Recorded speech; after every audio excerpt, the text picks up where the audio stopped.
태초의 질문 우주는 어떻게 시작되었을까? 우리는 종종 밤하늘을 바라보며 생각합니다. 도대체 이 광대한 우주는 언제, 어떻게 시작된 걸까? 그 질문은 인류가 존재한 이래 단 한 번도 멈추지 않았습니다. 바로 우주라는 존재에 대한 태초의 질문이죠. 어느 누구도 처음부터 정답을 알고 있진 않았습니다. 처음엔 자연이 곧 신이었습니다. 번개는 신의 분노였고 태양은 신의 눈이었죠. 고대인들은 하늘을 올려다보며 신화 속 창조 이야기로 우주의 기원을 설명하려 했습니다. 고대 바빌로니아 사람들은 말했습니다. 혼돈의 바다에서 신들이 싸워 질서를 만들었다고. 고대 그리스의 헤시오도스는 혼돈 카오스에서 땅과 하늘, 신과 인간이 태어났다고 믿었습니다. 우리의 고대 조상들 역시 하늘이 열리고 땅이 갈라졌다는 식으로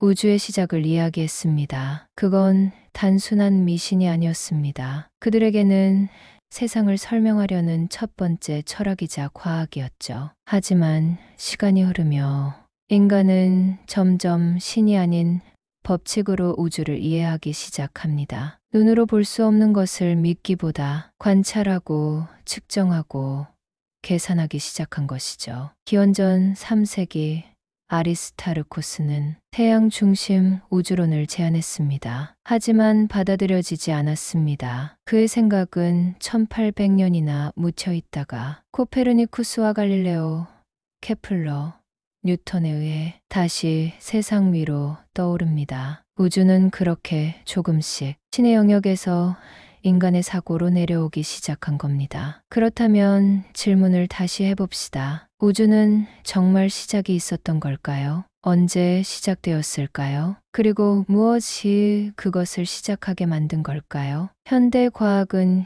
이에 대한 강력한 가설을 갖고 있습니다. 바로 빅뱅 이론. 지금으로부터 약 138억 년 전, 무처럼 보이는 특이점에서 에너지와 시간, 공간이 한꺼번에 폭발하며 우주가 시작됐다는 이론이죠. 하지만 무엇이 그 폭발을 일으켰는지, 그 이전에는 무엇이 있었는지는 아직도 과학의 한계밖에 놓여 있습니다. 이 시리즈는 바로 그 질문에서 시작합니다. 우주는 어떻게 시작되었을까? 우리는 어디서 왔으며 어디로 가고 있을까? 그리고 이 모든 것이 정말 우연이었을까? 태초의 질문은 이제 우주를 향한 탐험의 문을 열어줍니다. 그 끝에는 어떤 진실이 있을까요? 고대 우주관 신화 속 우주의 탄생. 지금 우리는 과학을 통해 우주를 이해하지만 처음부터 그랬던 건 아니었습니다. 수천 년 전 인간은 맨눈으로 하늘을 바라보며 상상했습니다. 어째서 하늘은 저토록 높고 광활한가? 왜 해는 떠오르고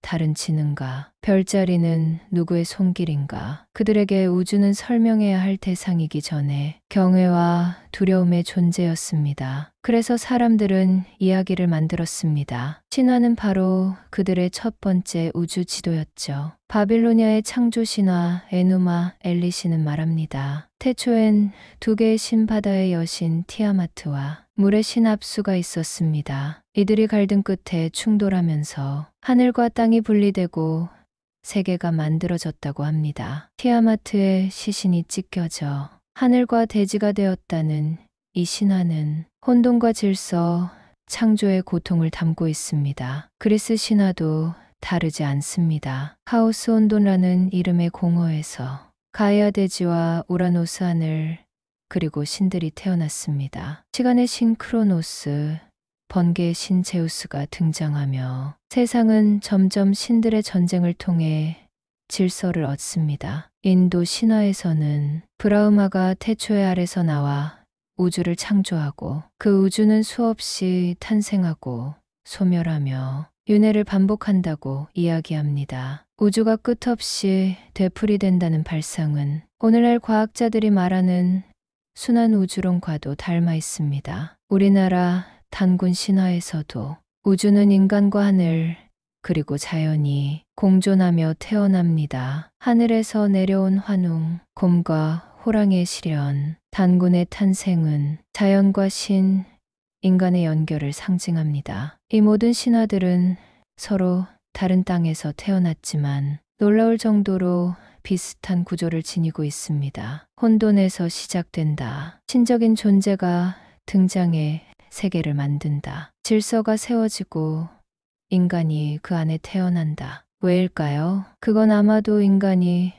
혼돈 속 질서를 갈망하는 존재이기 때문일 겁니다. 예측 불가능한 자연을 설명하려면 우주의 기원을 이야기로 붙잡을 수밖에 없었던 것이죠. 신화는 정확한 과학은 아니었지만 우주를 이해하려는 첫 번째 언어였습니다. 그 안엔 인간의 상상력, 공포, 희망, 세계관이 담겨 있었죠. 하지만 시간이 흐르며 인간은 우주의 기원을 신의 전쟁이 아니라 수학과 물리로 설명하기 시작합니다. 천동설에서 지동설까지 하늘을 바라본 인간들, 밤하늘을 올려다본 인간은 늘 한 가지 착각에 빠졌습니다. 태양이 우리를 돌고 있다. 이 단순하고 직관적인 믿음은 1000년 넘게 세상의 중심을 설명하는 이론이었습니다. 그 이름은 천동설. 지구가 우주의 중심에 있고 태양과 별, 행성이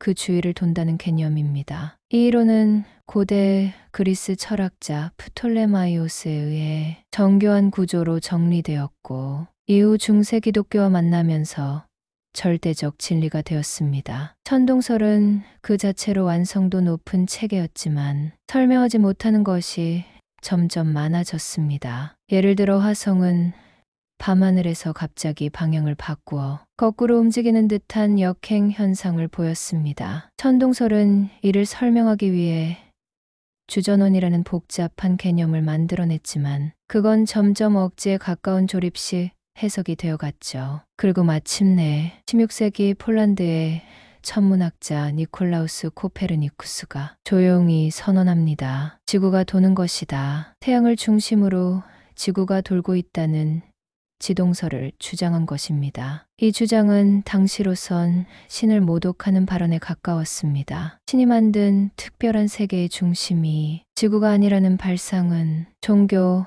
권력, 인간 존재 자체를 뒤흔드는 폭탄과도 같았죠. 그러나 이 생각은 진실에 가까웠습니다. 뒤이어 갈릴레오 갈릴레이가 등장합니다. 그는 망원경을 통해 목성의 위성이 목성을 돌고 있다는 사실을 발견하고 지용설을 지지했습니다. 하지만 그는 종교 재판에 회부되었고 그래도 지구는 돈다는 유명한 말을 남긴 채 가택 연금형을 받게 됩니다. 세상이 진실을 받아들이는 데는 항상 시간이 걸립니다. 진리는 즉시 받아들여지지 않았지만 그 누군가가 그 진실을 향해 하늘을 올려다보고 있었기에 세상은 조금씩 바뀌기 시작했습니다. 그리고 마침내 요하네스 케플러는 행성의 궤도가 타원임을 밝혔고 아이작 뉴턴은 중력이라는 보편 법칙을 제시하며 하늘과 땅의 경계를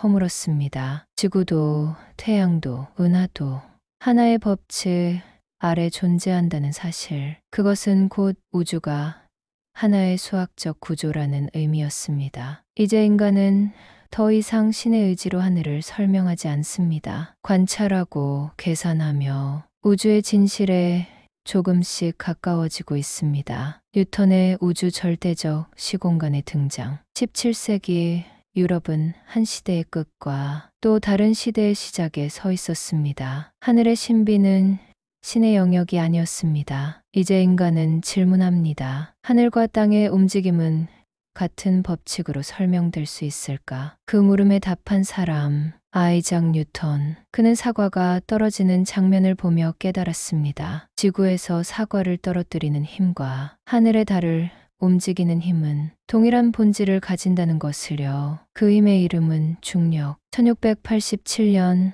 뉴턴은 프린키피아를 출간합니다. 그 안엔 세상의 모든 움직임을 설명하는 수학이 들어 있었습니다. 행성의 궤도, 사과의 낙하, 포탄의 곡선, 달의 공전. 이 모든 것을 하나의 공식으로 통합시켰죠. 모든 질량은 서로를 끌어당긴다. 그 힘은 질량의 곱에 비례하고 거리의 제곱에 반비례한다. 우주는 이제 신의 손길이 아닌 수학과 물리로 움직이는 거대한 기계가 되었습니다. 모든 물체는 예측 가능한 법칙 아래 움직이며 이 우주는 절대적인 시간과 공간 위에 세워진 완벽한 시계 장치처럼 이해되었죠. 이것이 바로 뉴턴 우주론. 그는 절대 공간 속에 절대 시간이 흐르고 모든 사건은 명확한 원인과 결과를 갖는다고 믿었습니다. 이 시대의 과학자들은 말했습니다. 뉴턴의 법칙만 안다면 과거도 미래도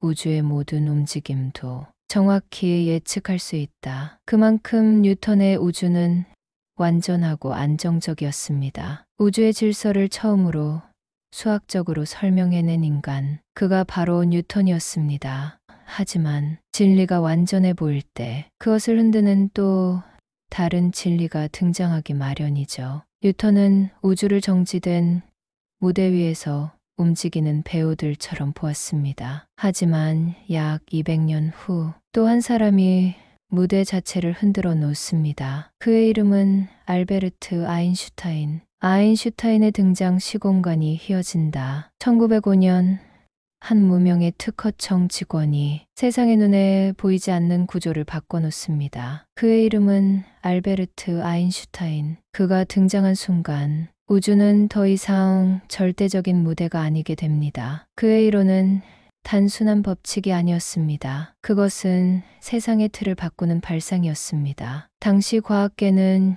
뉴턴의 우주로 충분하다고 믿고 있었습니다. 공간은 고정되어 있고 시간은 일정하게 흐르며 모든 사건은 예측 가능하다고 여겼죠. 그러나 아인슈타인은 말했습니다. 시간은 누구에게나 똑같이 흐르지 않는다. 시간이 상대적이다. 이 단 하나의 명제는 과학자들마저 당혹스럽게 만들었습니다. 특수 상대성 이론 1905년. 그는 이렇게 설명합니다. 어떤 물체가 빛의 속도에 가까워질수록 그 속에 흐르는 시간은 느려진다고. 빛의 속도는 절대적이고 그에 따라 시간과 공간이 휘어진다는 것이죠. 이것이 바로 특수 상대성 이론. 이 이론은 움직이는 시계가 느리게 간다는 놀라운 예측을 만들어냈고 오늘날 GPS 위성 시스템에서 실제로 적용되고 있습니다. 우리는 이미 아인슈타인의 시간 속에서 살아가고 있는 겁니다. 일반 상대성 이론 1915년 그리고 10년 뒤 아인슈타인은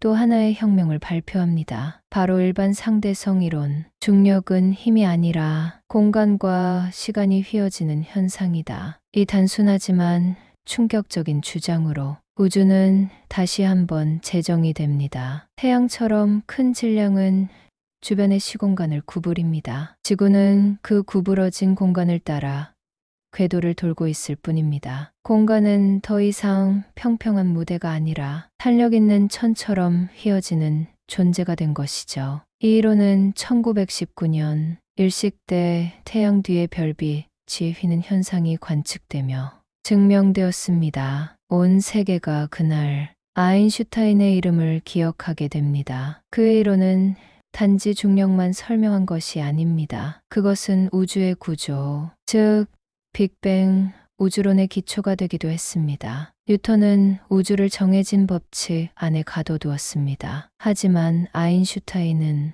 우주 그 자체가 변화하고 흐르고 휘어진다고 말했습니다. 시간조차도 절대적이지 않다고요. 허블의 발견, 우주는 팽창하고 있다. 20세기 초까지만 해도 우주는 크고 정적이며 영원한 것이라 여겨졌습니다. 별과 은하는 고정된 무대 위에서 반짝이고 있다고 믿었죠. 그러나 그 믿음은 망원경의 한 방향 전환으로 무너졌습니다. 그 주인공은 에드윈 허블. 그는 1920년대 당시로서는 가장 강력한 망원경으로 안드로메다 성운을 관측했습니다. 그리고 충격적인 결론에 도달하죠. 그것은 단순한 성운이 아니라 우리 은하 바깥에 존재하는 또 하나의 은하였다는 사실. 우리는 더 큰 우주의 일부였다. 허블의 이 발견은 이렇게 말한 것이나 다름없었습니다. 우주는 은하 하나로 구성된 게 아니다. 그보다 훨씬 광대한 구조다. 우리 은하는 단 하나의 별무리가 아닌 수많은 은하 중 하나에 불과한 존재였던 겁니다. 이것만으로도 우주관이 완전히 바뀌었지만 허블의 진짜 업적은 그 다음입니다. 적색편이 우주의 확장을 말하다. 허블은 여러 은하에서 오는 빛의 스펙트럼을 분석했습니다. 그런데 놀라운 사실이 드러났습니다. 멀리 있는 은하일수록 빛이 더 붉게 치우쳐 있다는 것. 이 현상을 적색편이라고 부릅니다. 이는 마치 사이렌 소리가 멀어질수록 낮아지는 것처럼 빛이 멀어지는 방향으로 늘어나며 붉게 보이는 원리입니다. 즉, 은하들이 멀어지고 있다. 우주가 팽창하고 있다. 허블은 이를 수학적으로 정리했습니다. 은하가 우리로부터 멀어지는 속도는 그 은하까지의 거리와 비례한다. 이 공식이 바로 오늘날의 허블 법칙. 우주는 지금도 계속해서 팽창하고 있다는 결정적 증거였던 겁니다. 이 발견은 곧 빅뱅 이론의 문을 열었습니다. 지금 팽창하고 있다면 과거에는 더 작았고 그 처음은 하나의 점에서 시작되었을 가능성이 있다는 것. 우주는 정적인 무대가 아니었습니다. 생명처럼 숨쉬고 팽창하는 존재였던 것이죠. 에드윈 허블은 우주의 지도를 바꾸었습니다. 그는 하늘을 가만히 있는 것이 아니라 계속 퍼져나가는 것으로 증명했죠. 빅뱅 이론의 탄생. 지금 우리가 믿는 우주의 기원, 즉 모든 것이 하나의 점에서 시작되었다는 생각. 그것은 상상에서 시작된 이야기가 아닙니다. 수많은 관측과 수학, 그리고 우연처럼 보이는 발견들 속에서 태어났습니다. 그 이론의 이름은 빅뱅. 우주가 갑작스럽고 폭발적으로 탄생했다는 이 가설은 처음에는 조롱거리로 불렸습니다. 놀랍게도 빅뱅이라는 이름조차 비판자에게서 나왔죠. 한 사제의 우주론. 1927년 벨기에 조르주 르메트르 신부이자 물리학자는 아인슈타인의 일반 상대성 이론을 바탕으로 한 가지 대담한 주장을 합니다. 우주는 정지된 것이 아니라 팽창하고 있다. 그리고 그 시작은 하나의 원시 원자에서 비롯되었다. 그의 논문은 거의 주목받지 못했습니다. 아인슈타인조차 말했죠. 당신의 수학은 훌륭하지만 물리학은 끔찍하군요. 하지만 곧 허블의 은하 팽창 관측 결과가 나오고 르메트르의 아이디어는 다시 주목받습니다. 우주가 팽창하고 있다면 과거에는 한 점에서 출발했을 가능성이 있다는 생각. 그것이 바로 빅뱅 이론의 시작점이었습니다. 빅뱅이라는 이름의 역설. 1949년 영국의 천체물리학자 프레드 호일은 BBC 라디오 방송에서 이 이론을 비꼬듯 이렇게 부릅니다. 어떤 사람들은 우주가 빅뱅으로 시작되었다고 믿는다네요. 하지만 아이러니하게도 그 조롱 섞인 표현이 대중의 뇌리에 강하게 남았고 오히려 그 이름이 표준 우주론이 됩니다. 과학은 여전히 의심한다. 빅뱅 이론은 하나의 큰 질문을 만들어냈습니다. 정말 그때 무엇이 있었을까? 폭발이 아니라 공간의 팽창이라면 그전에는 시간조차 존재하지 않았던 것일까? 이 이론은 완벽한 답이 아닌 오히려 수많은 새로운 질문을 만들어낸 출발점이었습니다. 그리고 그 질문에 답을 주는 증거들이 차례차례 발견되기 시작하죠. 빅뱅 이론은 우리 우주가 언젠가 시작되었음을 말합니다. 영원하지도 않고 고정되지도 않고 변화하는 존재라는 사실, 우주의 나이, 물질의 기원, 별의 탄생, 그 모든 것이 한 점에서 비롯된 팽창의 흔적으로 연결되기 시작합니다. 배경복사의 발견, 우주의 찬양을 듣다. 우주가 정말로 한 점에서 시작되었다면 그 흔적은 어딘가에 남아 있어야 하지 않을까요? 마치 거대한 폭발 후 공간에 울려 퍼지는 메아리처럼 말이죠. 과학자들은 바로 그 메아리를 찾고 있었습니다. 그리고 마침내 그 소리를 우연히 듣게 된 이들이 있었습니다. 1964년 벨 연구소 뜻밖의 발견. 미국 뉴저지에 있는 벨 연구소. 두 물리학자 아노 펜지어스와 로버트 윌슨은 비둘기 배설물로 얼룩진 안테나를 청소하고 있었습니다. 그들은 안테나로 우주의 전파를 측정하려 했는데 어디를 향해도 사라지지 않는 이상한 잡음이 계속해서 들려왔습니다. 그 주파수는 모든 방향에서 동일했고 특정 은하나 별과도 관련이 없었습니다. 그것은 그냥 우주 그 자체에서 들려오는 소리였습니다. 그것이 바로 우주 마이크로파 배경 복사, 즉 CMB, 우주의 탄생이 남긴 빛. 이 배경 복사는 약 138억 년 전 빅뱅 직후에 생성된 빛이 우주를 가득 메운 채 지금도 식어가며 퍼져 있는 상태입니다. 당시 온도는 3000 켈빈. 하지만 오늘날엔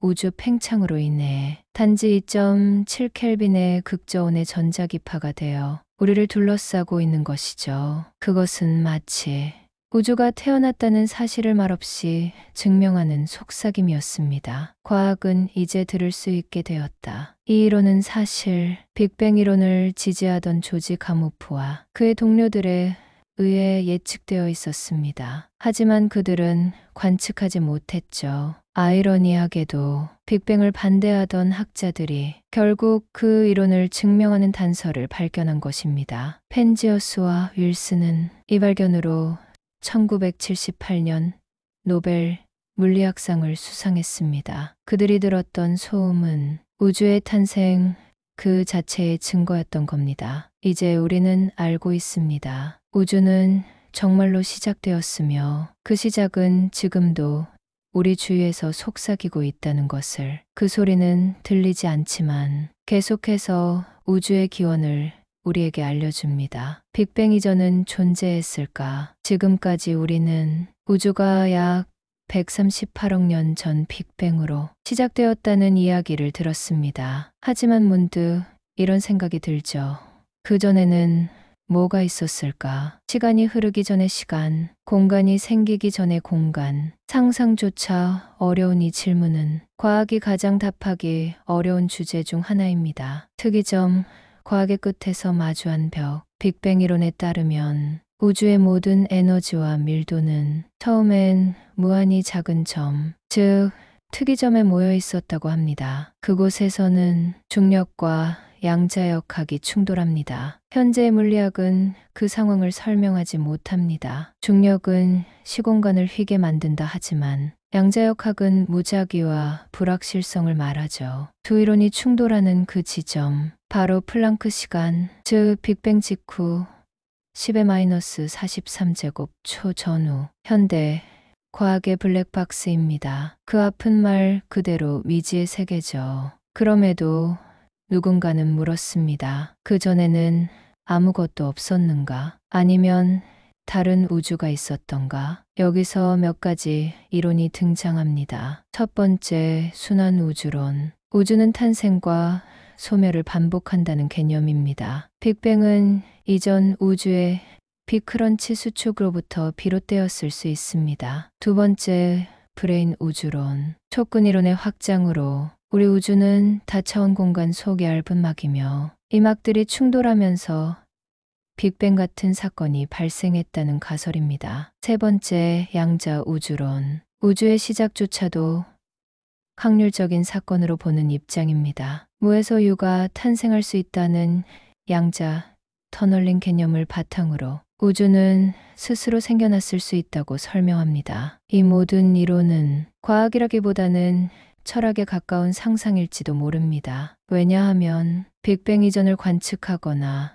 실험할 수 없기 때문이죠. 그럼에도 인간은 묻습니다. 그 시작 이전에 혹시 또 다른 이야기가 있었던 것은 아닐까? 이 질문은 단지 우주의 탄생을 넘어서 존재란 무엇인가, 시간과 원인이 과연 절대적인 것인가에 대한 깊은 사유로 이어집니다. 빅뱅 이전이 있었는가? 아니면 그것이 시간의 첫 순간인가? 아직까지 그 누구도 정답을 내릴 수 없습니다. 그러나 이 질문이 존재하는 한 우주를 향한 인간의 탐구는 멈추지 않을 것입니다. 쿼크부터 원자까지 물질의 탄생, 빅뱅 직후 우주는 지금과는 전혀 다른 모습이었습니다. 온도는 상상조차 할 수 없는 10억 도 이상의 불덩이. 그 안에서 시간은 초당 억분의 1초 단위로 흐르고 공간은 급속도로 팽창하고 있었습니다. 모든 것은 빛보다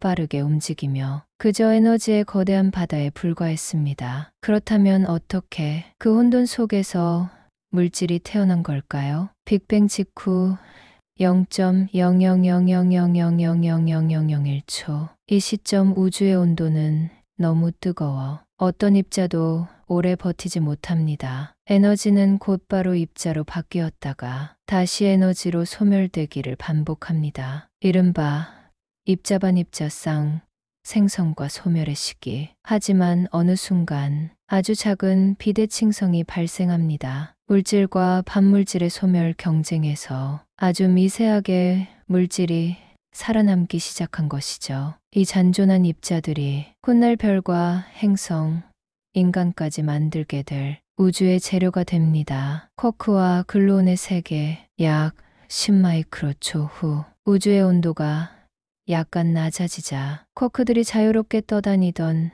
세계는 점차 안정되기 시작합니다. 이 쿼크들이 3개씩 모여 양성자와 중성자를 형성합니다. 이제 드디어 우리가 아는 원자에게 씨앗이 생겨난 것입니다. 그 사이를 연결하는 것은 글론 말 그대로 쿼크를 풀처럼 묶는 힘입니다. 이 힘이 바로 강한 핵력이죠. 3분의 기적 원자에게 탄생. 빅뱅 후 약 3분이 지나자 우주의 온도는 10억 도 이하로 내려갑니다. 그제야 비로소 양성자와 중성자가 결합하여 수소와 헬륨 원자핵이 만들어집니다. 이 과정을 핵합성의 경합이라 부르며 오늘날 별 속에서 여전히 일어나는 반응이기도 합니다. 이 3분은 우주 역사상 가장 중요한 화학적 순간이었습니다. 만약 이 시점의 온도와 밀도가 조금이라도 달랐다면 우주에 우리가 아는 물질은 존재하지 않았을지도 모릅니다. 원자는 언제 등장했는가? 하지만 이 시점까지도 진짜 원자는 존재하지 않았습니다. 왜냐하면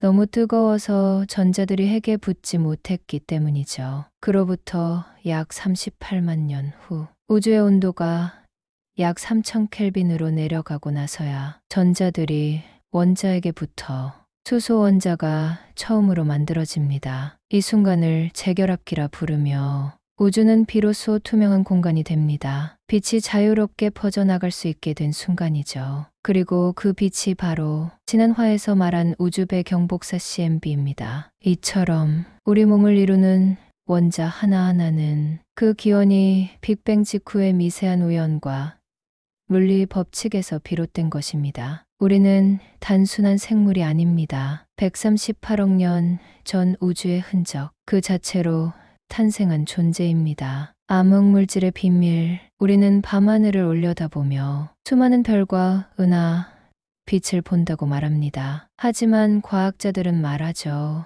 우러보는 우주는 전체의 5%에 불과하다. 그렇다면 나머지는? 그 질문의 시작에 암흑물질이 있습니다. 빛도 없고 냄새도 없고 어떤 망원경으로도 직접 관측되지 않는 존재. 그러나 그 존재는 분명히 우주를 조종하고 있습니다. 은하가 너무 빨리 돈다. 1960년대 천문학자 베라 루비는 가장 평범한 은하를 관측하며 아주 이상한 현상을 발견합니다. 은하의 가장자리 별들이 중심부보다 훨씬 빠르게 돌고 있다는 사실. 뉴턴의 중력 법칙대로라면 가장자리로 갈수록 속도가 느려져야 합니다. 그런데 실제로는 속도가 거의 일정했죠. 이 말은 은하를 잡아당기는 보이지 않는 질량이 존재한다는 뜻입니다. 그것이 바로 암흑물질입니다. 암흑물질이란 무엇인가? 암흑물질은 빛과 상호작용하지 않지만 중력에는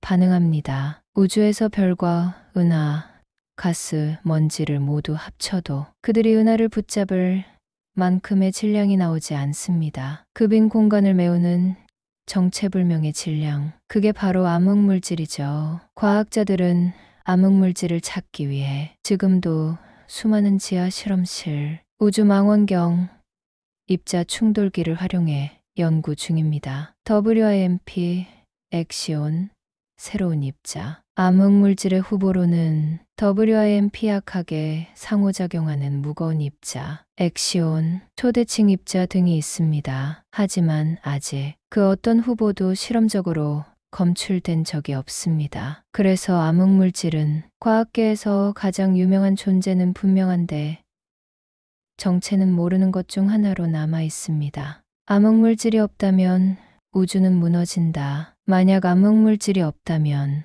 은하들은 원심력에 의해 붕괴되어 사라졌을 것입니다. 은하들이 거대한 거미줄 모양으로 연결된 우주 거대 구조도 형성되지 않았을 것입니다. 심지어 초기 우주의 별과 은하 탄생 속도조차 설명할 수 없습니다. 즉, 암흑물질은 우주의 골격을 이루는 실체입니다. 우주는 보이지 않는 존재에 의해 붙잡히고 조직되고 진화해온 것이죠. 우리는 아직 암흑물질을 직접 본 적도 만져본 적도 없습니다. 하지만 그 흔적은 은하의 회전 속도, 중력 렌즈, 우주 배경 복사 등 우주의 곳곳에 조용히 그러나 분명히 남아 있습니다. 보이지 않는 것의 존재를 믿는 것. 그것은 과학이 가장 겸손해지는 순간입니다. 암흑에너지, 우주를 가속 팽창시키는 힘. 우주는 팽창하고 있습니다. 이것은 이미 허블의 발견을 통해 알려진 사실이죠. 그렇다면 질문이 생깁니다. 중력이 있다면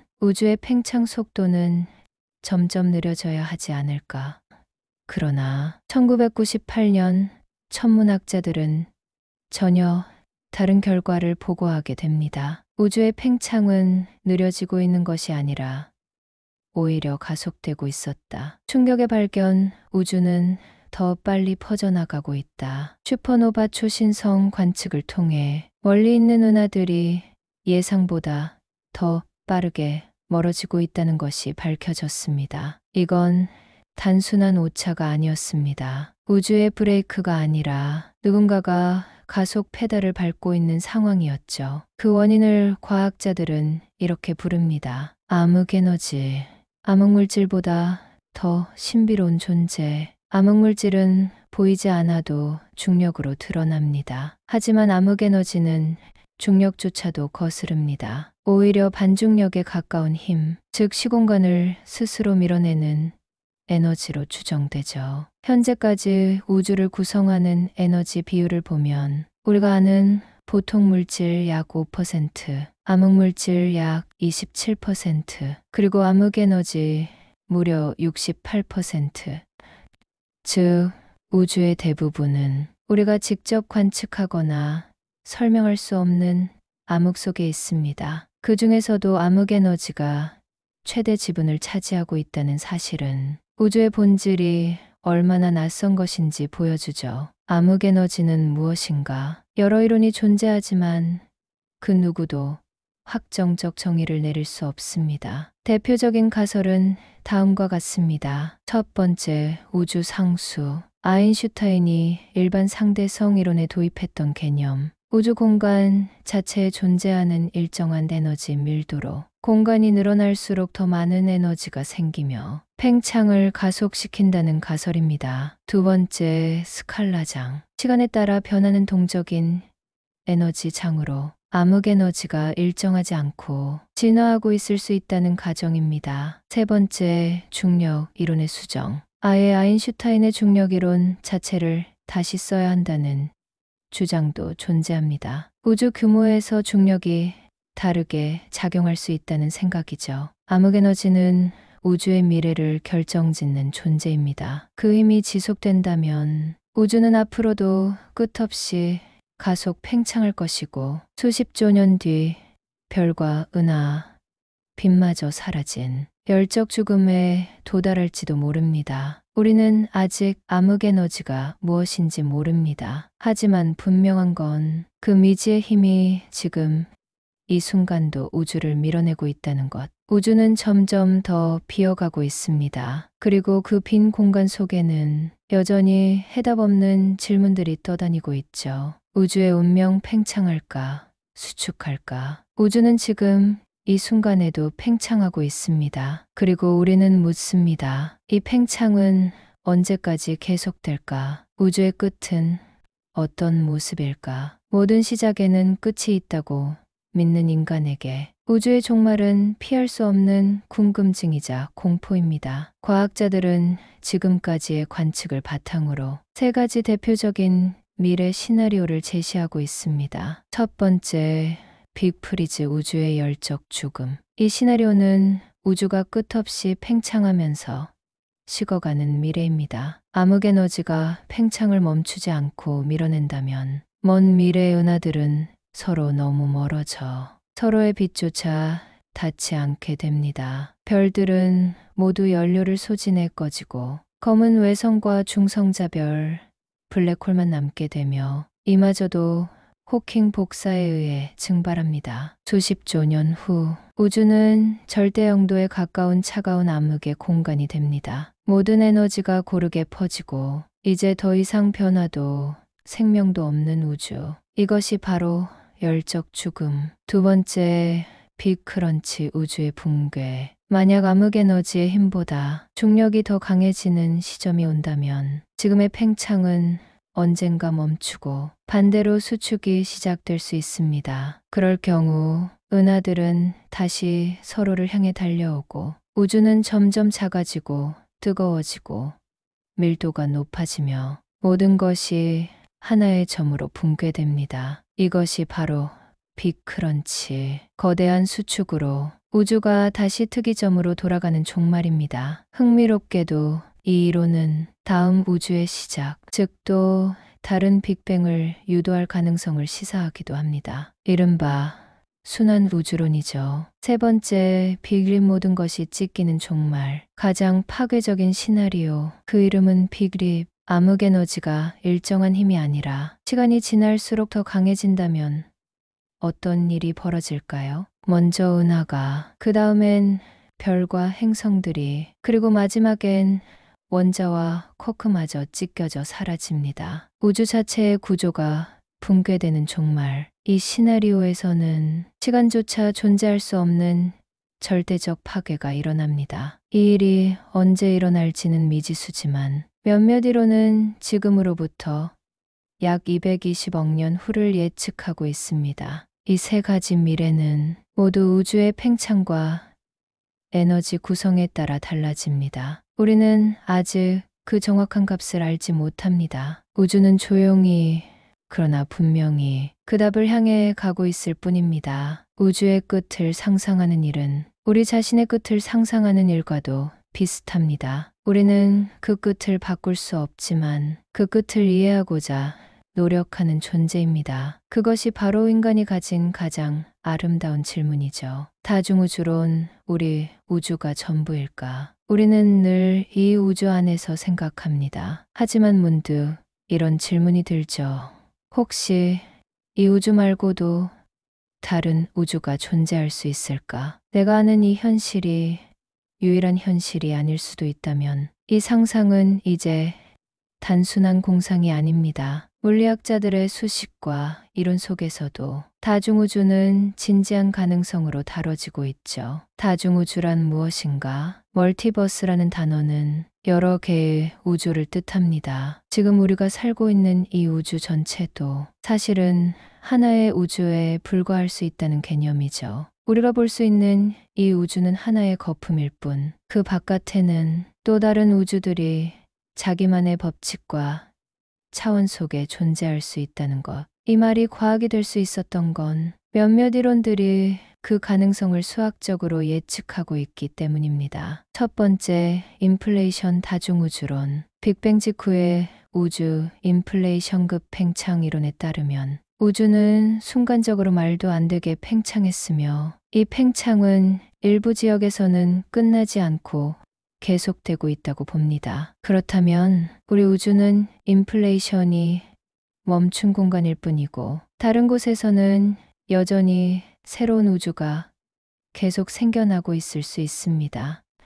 즉, 우리 우주도 하나의 거품일 뿐, 그 바깥의 거품 우주들이 무수히 펼쳐져 있다는 생각. 이것이 거품 다중우주 개념입니다. 두 번째 양자 다중우주론, 모든 선택이 갈라진다. 양자역학은 말합니다. 모든 상태는 동시에 존재할 수 있으며 우리가 관측할 때 그 중 하나가 결정된다. 그렇다면 우리가 매 순간 선택하는 결정하지 않은 가능성들은 어떻게 될까요? 일부 과학자들은 그 선택되지 않은 세계가 또 다른 우주로 분기되어 간다고 말합니다. 이것이 바로 양자 다중우주론. 예를 들어 당신이 오늘 떠난 여행을 가지 않았다면 그 안간 현실이 어딘가의 우주에서는 실제로 존재할 수도 있다는 얘기입니다. 세 번째, 수학적 우주론. 우주는 수학 그 자체일까? 물리학자 맥스 테그마크는 한 걸음 더 나아갑니다. 모든 수학적으로 가능한 구조는 실제한다. 즉, 우리가 상상할 수 있는 모든 우주, 그 자체가 실제로 존재할 수 있다는 관점입니다. 이 이론에 따르면 우리가 사는 이 현실도 단지 수많은 가능한 수학적 우주 중 하나일 뿐입니다. 그렇다면 질문은 더 복잡해집니다. 우리는 왜 이 우주에 존재할까? 이 우주는 우연으로 존재하게 된 것일까? 다른 우주에선 물리 법칙도 시간의 흐름도 다를 수 있을까? 다중우주는 단지 더 많은 공간의 문제가 아닙니다. 존재란 무엇인가? 나란 누구인가를 묻는 철학의 문도 함께 열고 있습니다. 우리는 지금까지 이 우주만으로도 설명하기 어려운 질문을 안고 살아왔습니다. 하지만 어쩌면 이 모든 우주가 하나의 더 큰 실제의 일부일 수도 있습니다. 우주에서 시간은 어떤 의미일까? 우리는 시간을 과거에서 현재로 미래로 흐는 것이라 믿습니다. 시계는 똑같이 째깍이며 모두에게 공평하게 흘러가는 것처럼 느껴지죠. 하지만 우주는 그렇게 단순하지 않습니다. 우주에서 시간은 절대적인 존재가 아닙니다. 시간은 흐르는 것이 아니다. 물리학자들은 이렇게 말합니다. 시간은 흐르지 않는다. 단지 우리가 그것을 그렇게 느낄 뿐이다. 시간은 공간처럼 하나의 좌표이자 구조입니다. 우주 안에서 시간은 변화의 기록이지 절대적인 시계가 아닌 것이죠. 아인슈타인의 상대성이론. 시간은 상대적이다. 1905년 알베르트 아인슈타인은 특수 상대성 이론을 통해 시간에 대한 우리의 고정관념을 무너뜨립니다. 그에 따르면 움직이는 물체일수록 시간이 느리게 흐른다. 중력이 강한 곳일수록 시간은 더 천천히 간다. 예를 들어 지구 표면보다 고도가 높은 인공위성에서는 시간이 더 빠르게 흐릅니다. 이 차이는 너무나 작지만 GPS 같은 기술에서는 무시할 수 없는 정도이죠. 즉, 시간은 관측자의 속도와 위치에 따라 다르게 흐르는 물리적 실체입니다. 블랙홀 근처에서는 시간도 멈춘다. 블랙홀 근처에서는 중력이 너무 강해 시간 자체가 거의 멈춰버립니다. 이론적으로 블랙홀의 사건의 지평선에 가까워질수록 외부 세계에서 보면 시간은 무한히 느려지는 현상이 발생하죠. 어쩌면 우주 어딘가에서는 지금도 태초의 순간에 머물러 있는 어떤 존재가 있을지도 모릅니다. 시간의 방향성, 왜 우리는 과거만 기억할까? 물리학 법칙은 대부분 시간의 방향을 구분하지 않습니다. 하지만 우리는 분명 과거에서 미래로 나아가고 있다고 느끼죠.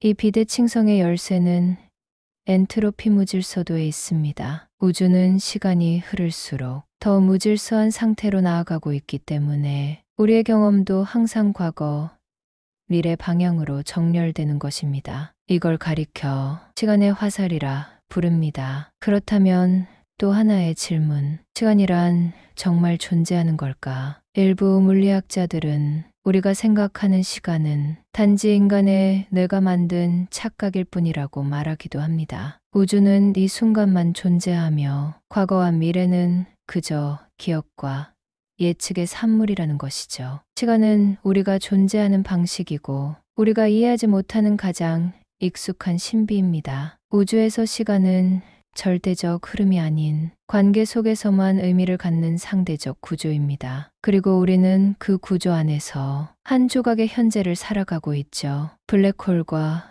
우주의 끝. 우주에는 빛조차 빠져나오지 못하는 검은 심연이 있습니다. 그것은 마치 공간의 구멍처럼 보이지만 사실은 질량이 너무 밀집된 시공간의 일그러짐. 그 이름은 블랙홀. 블랙홀은 어떻게 만들어지는가? 블랙홀은 별의 죽음으로부터 시작됩니다. 태양보다 수십 배 큰 별이 핵융합 연료를 다 태우고 나면 스스로의 중력을 이기지 못하고 붕괴합니다. 그 결과 모든 질량이 한 점으로 몰리며 특이점이 형성됩니다. 그 주변에는 한 번 들어가면 절대 나올 수 없는 경계선, 사건의 지평선이 생겨납니다. 그 안으로 들어간 정보는 사라진 것처럼 보입니다. 블랙홀 안에서는 무슨 일이 일어날까? 사건의 지평선 너머는 지금의 물리학으로는 설명할 수 없는 영역입니다. 중력은 무한에 가까워지고 시간은 멈추며 공간은 무너집니다. 여기서 우리는 질문하게 됩니다. 그 안에 들어간 물질과 정보는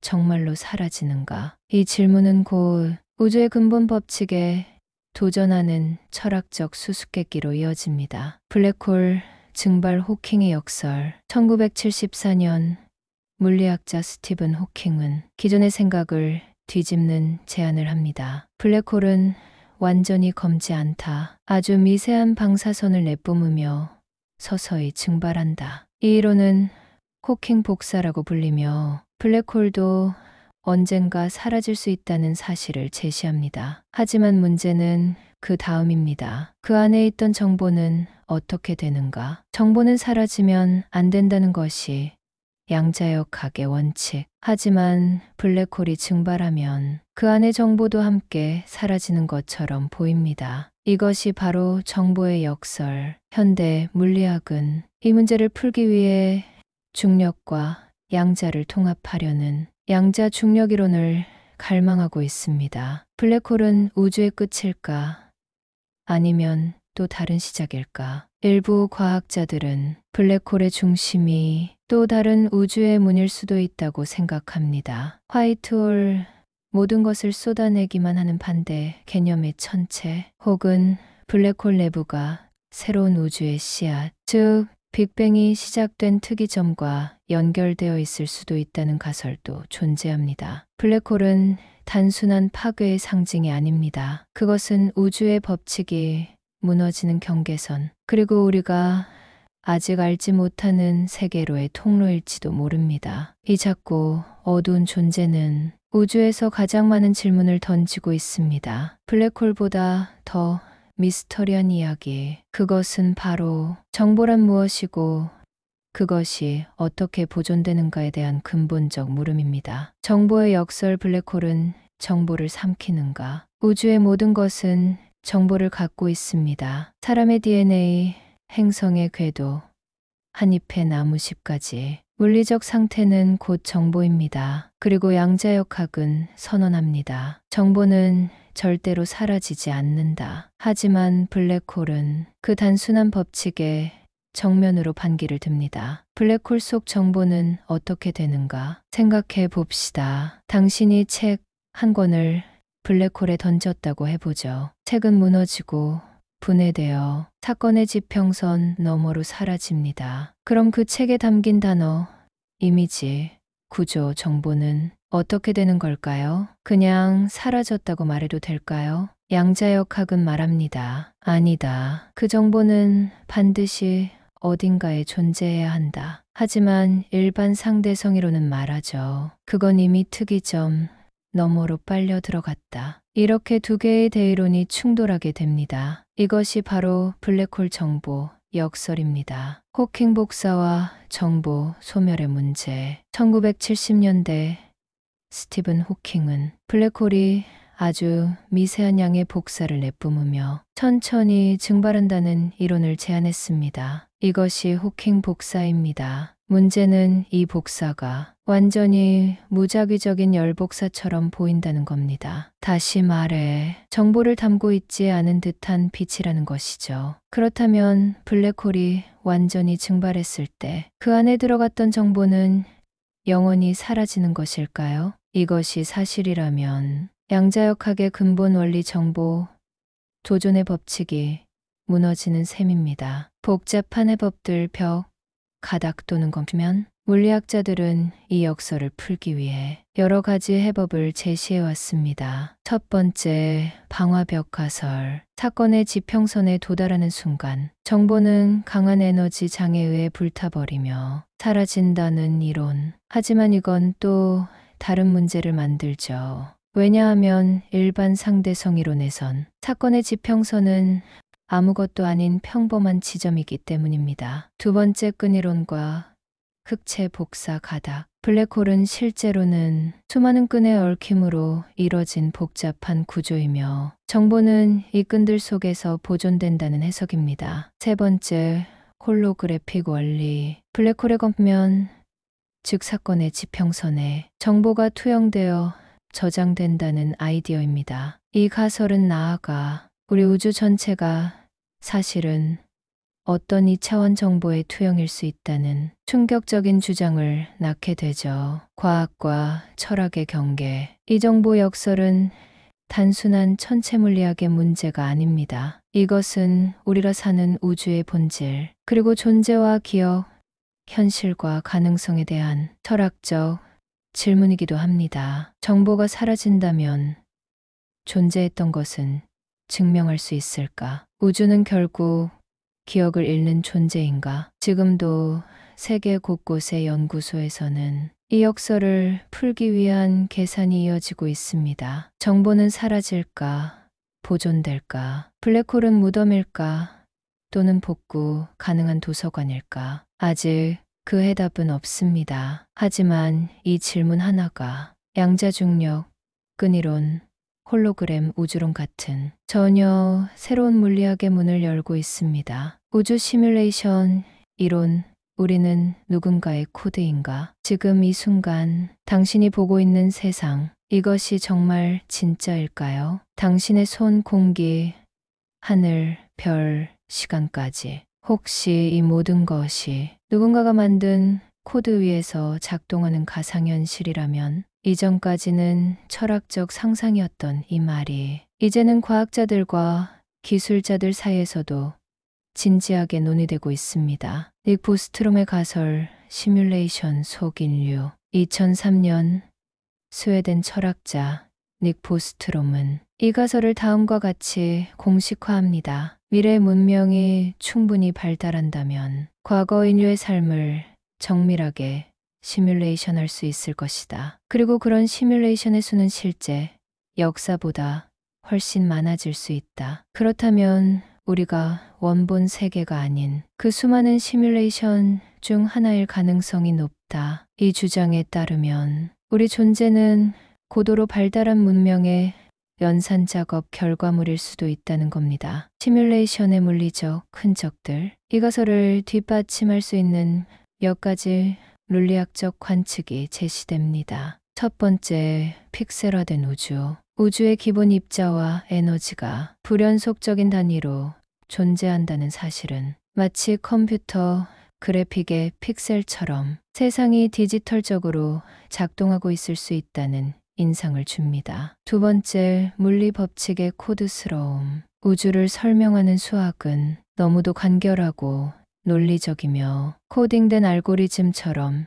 작동합니다. 세 번째, 양자역학의 관측 문제. 입자가 관측되기 전엔 확률로 존재하다가 관측하는 순간 결정된다는 원리는 게임에서 렌더링이 필요한 부분만 계산되는 구조와 유사합니다. 현실과 가상의 경계는 무너지는 중. 오늘날 우리는 VR, AI, 뉴럴링크, 양자 컴퓨팅 같은 기술을 발전시키고 있습니다. 만약 우리가 머지않아 현실과 구별 불가능한 가상 세계를 창조할 수 있다면 우리가 지금 살고 있는 이 현실도 누군가가 만든 결과일 수 있습니다. 즉, 우리가 시뮬레이션을 만들 수 있다면 우리가 시뮬레이션 속에 있을 가능성도 커진다. 그럼에도 남는 질문들. 이 코드를 만든 존재는 누구인가? 시뮬레이션의 목적은 무엇인가? 죽음은 리셋일까?